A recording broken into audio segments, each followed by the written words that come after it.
এই গাইস আসসালামু আলাইকুম। আশা করি সবাই ভালো আছেন। আলহামদুলিল্লাহ আমরা সব ভালো আছি। এই যে আজকে আমরা রেডি সেডি হয়ে বাসা থেকে বের হয়ে গেছি বান্দরবনের উদ্দেশ্যে।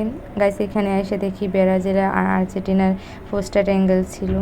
আর আমরা রাস্তা দিয়ে হাঁটতেছি, কিন্তু রাস্তা খুবই ফাঁকা। মানে খুবই ফাঁকা বলতে কি, মানে আমরা যেই সময় বাসা থেকে বের হয়েছি রাস্তা ফাঁকা থাকারই কথা। আর এখান থেকে আমরা সিএনজি নিয়ে সোজা বাস স্ট্যান্ড চলে আসি। এখান থেকে আমরা বাসে উঠবো। এই তো আমরা বাসে উঠে পড়েছি। বাসে উঠে দেখছি সব যাত্রীরা সব ঘুমাচ্ছে। আর এখানেও আমরা রাত্রে ঘুমাতে পারি নাই, তাই সবার অবস্থাই খারাপ। তারপরে বাস থেকে নেমে আমরা এখানে একটু নাস্তা পানি করে নিলাম সকালের, কারণ আমরা বাসা থেকে না খেয়ে বের হয়েছিলাম। তো এখান থেকে আবার সোজা আমরা বাসে উঠে পড়বো। বাসে উঠা তারপরে দেখেন এখানে একটা ভিডিও ক্লিপ নিয়ে নিতেছিলাম আমার আপুর। আর দেখেন বাইরের ভিউটা জাস্ট ওয়াও, খুব সুন্দর জায়গা ছিল। পাহাড়গুলা শুধু গাছ আর গাছ। গাছ এখানে তো মুরগিগুলো দেখেন কি জাফ হয়ে পড়তেছে, পাহাড়ি মুরগি। তারপরে আমরা একটু এখানে হাঁটতেছিলাম। গাইস এই জায়গাটা দেখে তো ভয় পেয়ে গেছি, এখানে কিভাবে উঠবো। অনেক উঁচু ছিল জায়গাটা, আর তো কাঁচা বৃষ্টি হয়েছে, তো একটু হালকা ভিজা ছিল। গাইস দেখেন কি মাশাআল্লাহ কত সুন্দর।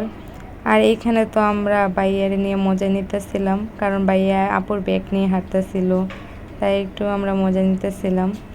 এই যে আমরা পরে চলে আসছি আমাদের রিসোর্টের কাছে। আর এটা আমাদের না, একটু সামনে হলে আমাদের রিসোর্ট। আমাদের রিসোর্টে মাশাআল্লাহ খুবই সুন্দর ছিল। এই যে দেখেন মাশাআল্লাহ এখান থেকেও ভিউ দেখা যাইতেছে। আর আমরা যেখানে গেছি ওই জায়গাটার মধ্যে আমরা মানে যেখানে থাকছিলাম ওই জায়গার ভিউটা মাশাআল্লাহ খুবই সুন্দর।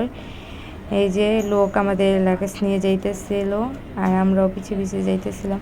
আর এখানে তো বাইয়ার হাতও ধরে দিছে, কারণ তো বাইয়া শক্তিশালী মানুষ, উনি এগুলো পারবে নিয়ে চলতে।